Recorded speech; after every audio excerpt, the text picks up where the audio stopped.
Moustapha Baldé, je suis professeur d'anglais.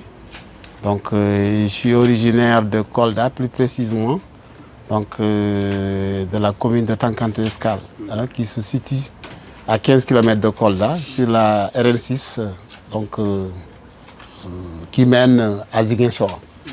Ouais. Vision globale pour Tankanto-Escale est partie donc, de notre programme de campagne de 2009. Donc, c'est en 2009 que je me suis engagé en politique sur le terrain.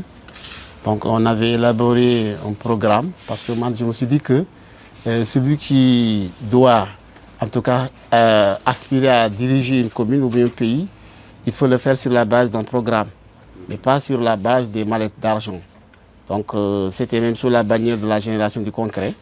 Donc, on n'avait rien, mais à partir de ce programme, on avait prévu que vraiment, si toutefois on gagnait la commune, vraiment c'est sur la base de ce programme-là qu'on allait diriger, qu'on allait gérer la commune. Alors c'est ce programme que j'ai mûri, donc c'est ce programme que j'ai mûri, et j'ai mûri donc encore en m'inspirant du SOPI.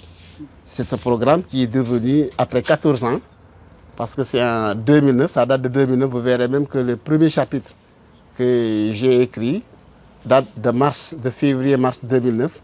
Et le deuxième, c'est je pense c'est le mois de mars encore 2010. Mais les autres, c'est en 2019 que tous les autres chapitres ont été rédigés en 2019, entre 2019 et 2020. Donc, l'objectif, en franchement, donc, c'est de faire de sorte que les communes rurales aussi donc, deviennent des communes de plein exercice. Parce que, donc, voilà, c'était des communes rurales, mais il n'est pas exclu que vraiment ces communes rurales aussi deviennent des villes. Donc c'est sur la base de cela que j'ai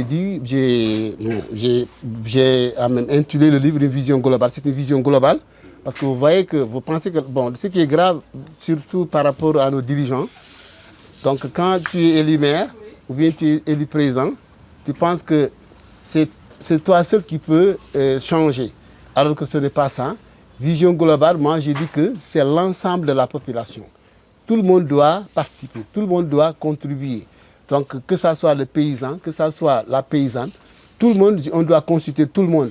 Même la paysanne, donc ici tu peux avoir sa vision tu peux l'inclure, le paysan, la paysanne, tout le monde en tout cas doit contribuer et leurs idées aussi vraiment doivent participer quand même à la bonne marche de la commune. Là je suis parti, ce qui est un peu quand même émotionnel dans ce livre, je suis parti du particulier. Donc je pouvais simplement me limiter sur l'histoire de la création de Tankanto et sur l'histoire de son développement, les problèmes liés à son développement. Mais à partir de Tankanto, j'ai touché en tout cas à la gouvernance départementale, régionale, nationale, continentale et même mondiale. Parce qu'il faut que les gens sachent qu'aujourd'hui, donc voilà, la gouvernance, beaucoup pensent que c'est à partir de la laïcité, excusez-moi le terme, de la gouvernance quand même, que nous avons apprise à partir de l'Occident, que nous pouvons changer ce monde. Mais moi, vous verrez que quand vous lirez le livre, vous verrez que c'est tout à fait le contraire. Parce que moi, je me suis dit qu'il faut que les gens cherchent que ce monde-là, s'il doit être dirigé, donc dans la droiture, s'il doit changer, donc au service de l'humanité, il faut que le monde-là soit géré sur la base de la religion.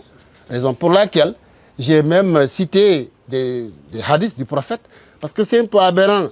Si nous pensons que la bonne gouvernance, c'est une propriété intellectuelle appartenant à l'Occident, oui, ils en ont fait une propriété intellectuelle, bon, je ne nie pas cela.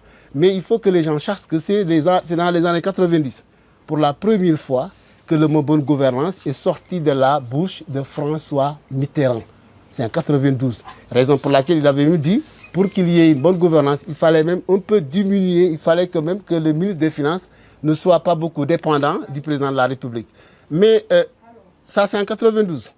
Vous me comprenez très bien, vous m'entendez? Et depuis quand le prophète sallallahu alayhi wa sallam, au 7e siècle, il a dit dans un hadith authentique qui lui est attribué que celui qui œuvre sans être doté du savoir fait plus de mal que de bien. Et lorsque le pouvoir de décision est laissé à des gens qui n'en ont pas la compétence, il faut s'attendre à la fin du monde. Ça, c'est le 7e siècle. Et il y a autant d'intellectuels. Vous prenez les William Irving, vous prenez les commandants, beaucoup d'intellectuels comme Jacques Chaud.